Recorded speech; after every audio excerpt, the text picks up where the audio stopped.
Hey, welcome back to the Technical Institute. Today we're going to be going over slide toppers. Now, think of a slide topper like a awning for your slide out. Now, the purpose of a slide topper is to help keep dirt, debris, maybe tree branches, or maybe even the kids' toys from getting up on top of that slide box, so when you go to retract it, nothing's getting damaged on the inside of that coach. Now, our slide toppers, the Solera slide topper, pretty easily identifiable. On this arm right here, at the very top, it's got a stamp with an LCI in it. So right then and there, you know that it's a Lippert Solera slide topper.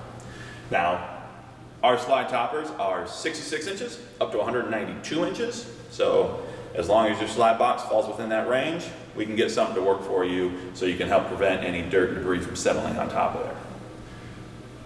As far as operation goes, if you're extending that room, this fabric right here should be going with the room. If you're retracting the room, the slide topper should be going back with it as well.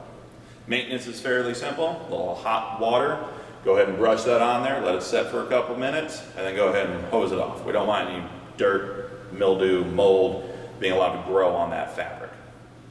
Now, as far as installation goes, some units may have this prep kit. This is the excess plate. This guy will be mounted to the sidewall of the box itself, and then the excess bracket just slides over that excess plate. You tighten down, and that makes installation a lot easier, a lot faster. Now, up here you got this little black guy right here. He's attached to the end of the awning, this end cap right here. That's what we call the anti-billowing device. So when the awning, when that slide topper rather, is fully retracted, so when this slide out's fully retracted and you're getting ready to go down the road, as wind's coming, it's not building up underneath that fabric and allowing this fabric to kind of pull away or billow and prevents that from happening. So that's what this little black arm right here attached to that end cap is. Speaking of fabric, the Solera fabric is universal. So maybe you don't have a Solera slide topper, that's all right. Maybe you need to replace the fabric that exists on your current one. Since our fabric is universal, it fits a majority of the slide topper brands. So even if you just need to replace the bracket, or the fabric, we can still help you with that.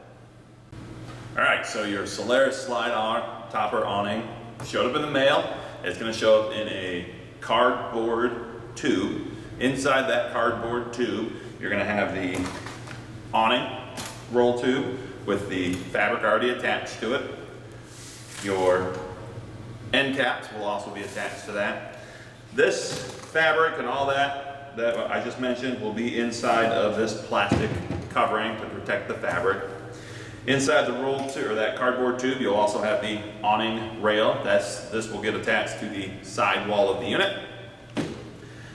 Over here we have our access brackets and our access plates and our access brackets. Those are what we're going to install to the box, the room box itself. Then we have two extension rods. These extension rods are what are going to allow the brackets to attach to the actual roll tube. You'll also have the installation manual and some different fasteners that we're going to need to use during the process of the installation. Now, some different tools you're going to have to supply. The manual will let you know what tools you need, but we have some sitting over here on the my right side of the table. We've got our drill, Allen wrenches, non-permanent form of marking that's going to be used to mark the center line when we go to attach that awning rail. Tape measure, caulk gun. We have a Alpha Systems sealant. This is a multi-purpose sealant. This is what we're going to be using. This is their 1010 non-sag sealant. We're going to be using this behind the awning rail to help seal those holes that we're going to make when we attach, or run the screws through that awning rail and attach it to the sidewall of the coach. All right. Now that we have everything out of the box, out of the way, the next step here is to go ahead and attach our awning rail. Now, I've already gone ahead and marked the center line of my awning rail. I've also marked the center line of where it needs to go on the sidewall of the coach. All right, so make sure you do that. You'll want to use a non-permanent marking method. I've used a wax pencil, and obviously use a tape measure, not your eyeballs. The next thing you'll want to do before you go ahead and attach the awning rail to the sidewall of the coach, we're going to take our adhesive, or sealant rather.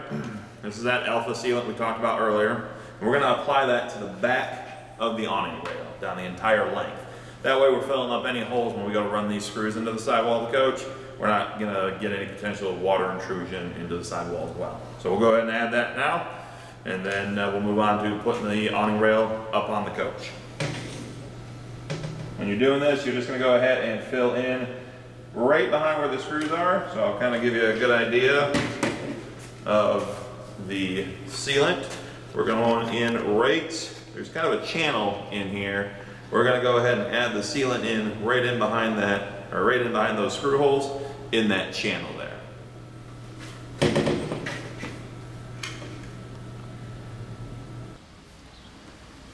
I've already gone ahead and attached the awning rail to the sidewall of the coach, so I can kind of use my hands and point at a few things here. Before I did that, I did a few things. The first thing I did is I marked the center of the sidewall of my coach based off the top of my slide box, and I lined the awning rail up, the center mark of my awning rail, to that center mark on the sidewall of my coach. The next thing I did is I made sure that the awning rail was pointed in the proper orientation. So the channel where the polycord goes through for the fabric itself, that should face up towards the sky. The other thing you can do for mounting is you can mount this awning rail right at the roof line where the roof and the sidewall meet. Now we can't do that in our situation because we have this gutter rail that we talked about previously. So we're going to mount it right below, just like you see here. So we've mounted it right below the gutter rail. It's got the center mark lined up, and the polycord rail is facing up towards the sky. So now that our rail is attached to the sidewall of our coach, we're going to go ahead and assemble our spring head assembly torsion arm to our extension rod, and also insert our end cap. So on the spring head assembly torsion arm, we have a single hole. On the extension rod, we have a single hole as well. Those two holes need to line up. And then on our end cap, there's a machined out groove. All three of these spots need to line out to ensure that this stays fastened together properly. So go ahead first, we'll take our extension rod and insert it into our spring head assembly torsion arm. Get those two first holes lined up. Then we'll take our end cap, make sure that that machined out channel is facing our two holes. Insert that in place. Once all three are lined up, we'll go ahead and secure these all.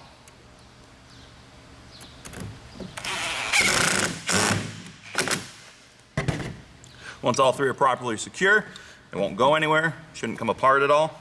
Now that this end is done, we'll move down to the other side of the slide topper, and we'll complete the installation of that spring head assembly torsion arm to that extension rod.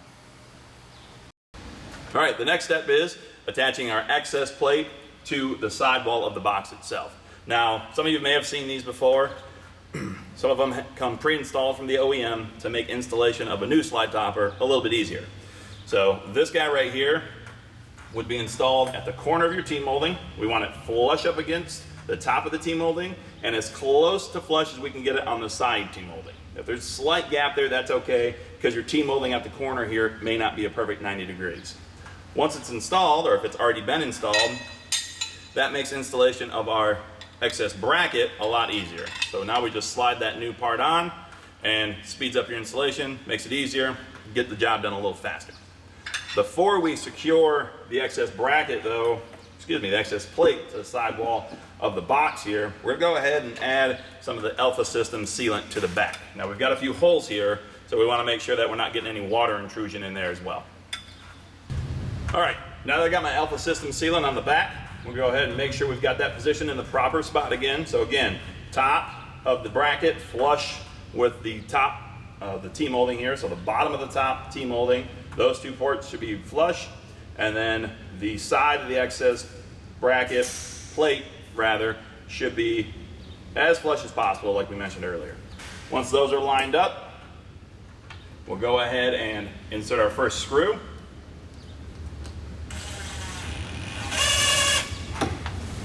Once that first screw is set in place, we'll go ahead and finish the other four.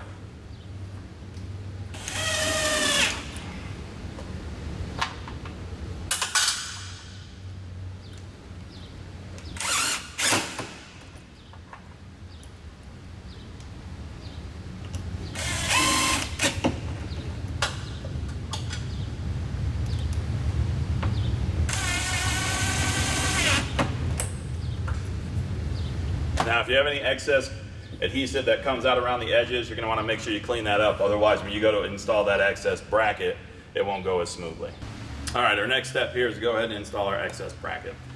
Now, I've already prepped up this slide topper. It's going to sit on top of the unit here. That just makes our next step a little easier. I've also got my silicone spray, which we'll go over spraying in our awning rail here in a moment. More importantly, is the excess bracket. Now, we're going to go ahead and install it right over our access plate here. The first thing you need to do is determine whether you want it sitting in the high position, which will sit like this, or the low position, which will sit like this. Not a big difference there. It's a slight difference. But what the high position does is allows for the Solera fabric on that slide topper to get a little bit more clearance off the top of your slide out box. So that way we're not making contact with the top of our T-molding. If the low position works for you, that's perfectly fine. So first step here, we're going to use the high position today. So we're actually going to be using the bottom channel here. So you can see right here, and then the center channel right here. So these two channels will put this in the high position. This top channel here and this center channel where my thumb is, that'll put you in the low position. But we need a little bit extra clearance just because our T-molding sits a little bit higher. So we'll be using the high position today. We'll just slide that excess bracket right over that excess plate. And we're not going to fasten down any fasteners to it yet, because when we go to install our fabric, we want this to have a little bit of wiggle room just in case we need to move it to the left or to the right. So we'll go over fastening this here in a little bit. All right, so leave this loose, let it be able to slide back and forth, okay? Now that we've got this on, we'll go ahead and lubricate the half of the rail I can reach here. And then once that's done, we'll get down and we'll do the back half of the unit. So we'll put our excess bracket on the back half, and then we'll lubricate the rest of the rail there.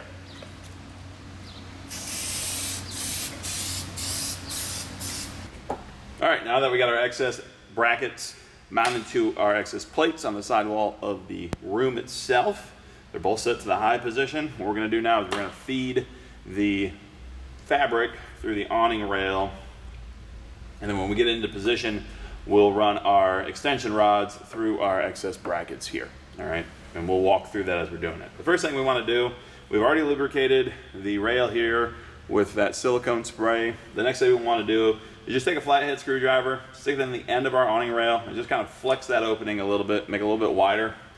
That'll give the polycord in the fabric itself an easier ride getting in there.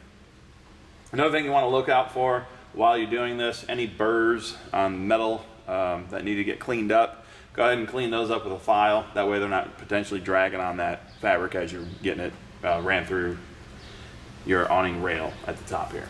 So first things first, we'll take our awning fabric. Now while we're doing this, once we get it started, I have a helper on the other end. Once I get it far enough down, I'm going to hand it off to them, and they're going to continue to feed it through their way. Now we're going to hold it right here so we get a better idea of what's going on with our extension rods.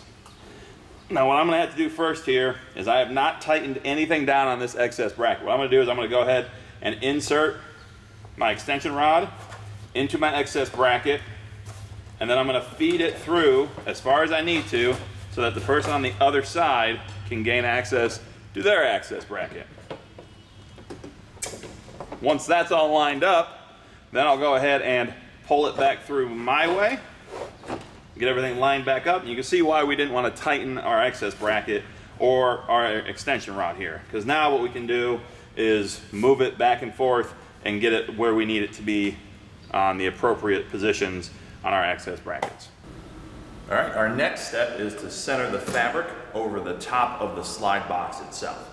Now to do that, we're going to find the center point on our slide box, and then obviously the center point on our fabric. Now I have here a center mark that I had used previously to help me center the awning rail to the sidewall of the coach. So I already have it marked out at center here. So all I'm going to have to do is find the center point on my awning rail, and then either pull to the left or pull to the right to center this fabric. So I'm going to take my tape measure, and I'm going to go to the inside edge of the torsion arm head assembly.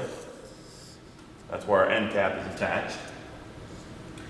And I'm going to bring my tape measure out, and because I'm where I'm measuring from, and my Solera slide topper.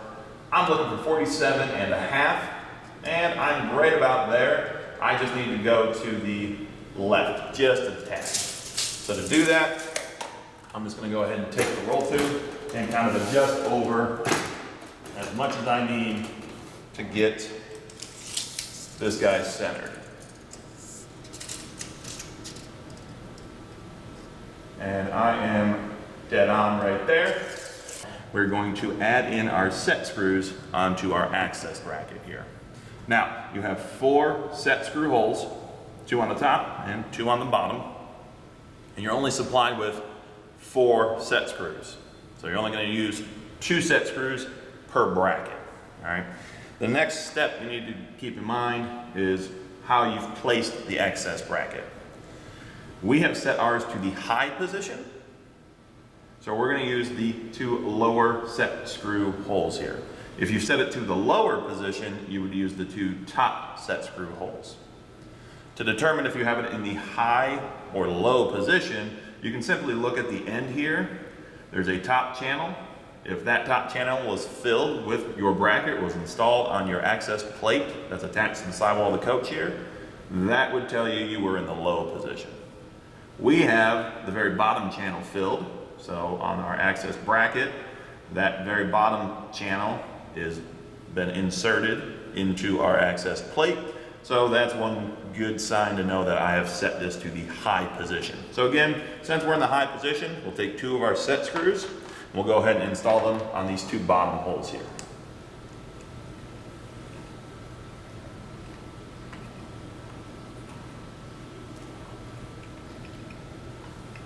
Now I'm using an 1/8 inch Allen, and there's some red Loctite on here, so it might be a little difficult at first, but you can push past that and you'll get them set in there.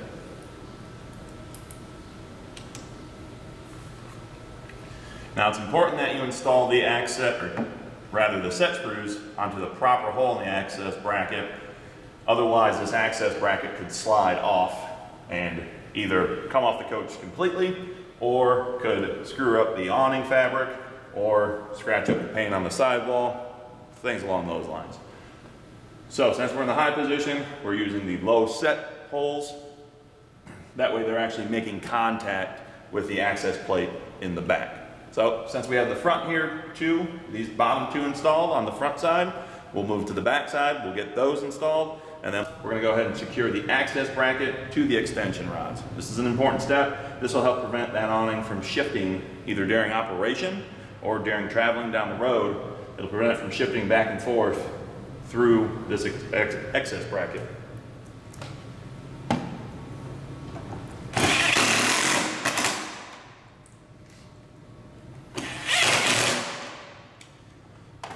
Now, since we're up here, the next thing we can do is we can remove the spring clip, which is located right here.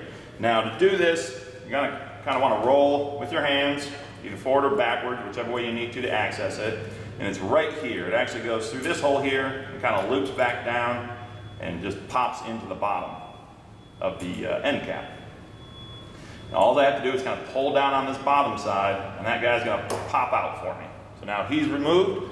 So what I can do now is I can go down to the back side of the coach.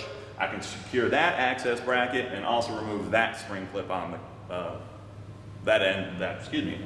remove that spring clip on the rear of the coach there.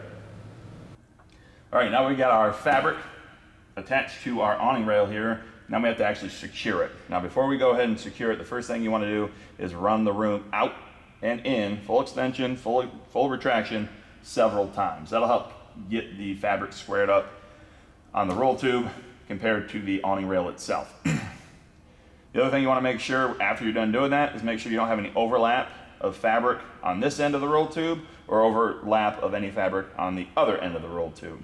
The other thing you can do is you can simply measure to verify that the fabric is square on the roll tube compared to the side of the unit. Now, on our particular unit, we have this gutter rail on top. We don't want to drill our poly screw to secure that poly cord through the top of that gutter rail. Think of it like drilling through your gutter at your home. Now you just have random holes that'll let random water through wherever it wants to go. So in this particular case, if you can't get through the top of the awning rail here, you want to go through the bottom side of the awning rail. Now, the proper location you want to go is no more than an inch from the fabric in towards the center. So you want to be within an inch of the edge of that fabric. So what we're going to do is we're going to take our polycord retention screw. We're going to come on the underside of the fabric. So now we're going through the bottom side of our rail. We're just going to secure that fabric. Now that this side's secure, we can go down to the other side, secure that fabric, and that completes the installation. Now what we're going to move into is some basic maintenance and troubleshooting. Maintenance is straightforward and very basic. All you're going to do is take a 1/4 cup of dish soap, mix it into a 5-gallon bucket with some water, and then you're going to fully extend the room. That'll open up that slide topper fabric for you. And you're just going to apply that soapy water to the fabric. Once you get that applied, go ahead and retract the room and let that sit for 5 minutes. Once the room's retracted, that fabric is rolling up, obviously, and that allows that hot soapy water to sit inside and kind of clean it for you, basically. Once that's done, go ahead and extend that room all the way back out, take a hose out, and just hose off that fabric and let it air dry. All right, we don't want to roll that room up when it's wet, or roll that fabric up when it's wet. Otherwise, that's when we can get mildew and all that stuff growing inside of there. So if it's been left out, if the room has been fully extended and that slide topper is fully extended, let it air dry if possible, or as soon as you can. All right. Other than that, basic maintenance, some things you want to keep an eye on is if you have loose fabric or if it looks like it's sagging, that could be either not enough tension in the springs or that the heads are loose on your roll tube. So those would be two things to check. If you're noticing sort of skid marks on your fabric, you could have some dirt or debris that got caught up on your fabric, and as you're rolling it in, it could just be kind of leaving those skid marks on that fabric. If you go to extend the room and the fabric won't go out with it, verify you've removed those pull pins, those cotter pins. If you haven't removed those, that'll prevent that awning or that slide topper from being able to operate correctly, which could damage either the slide topper itself or potentially the sidewall of your coach. So verify those have been removed before you start any operation. Once it's installed, you don't need to put any cotter pins back in unless you're starting to do any service to the slide topper itself. If you're retracting the room and the fabric doesn't want to roll up properly, it could be, again, that the tension on your springs isn't proper, so we'll want to verify that the springs have the proper tension on them. Other than that, that's basic maintenance. We've gone over the installation. If you have any other questions, you can find the documentation and videos online. That's lci1.com, and just click on the support tab and you can look further into other slide topper options.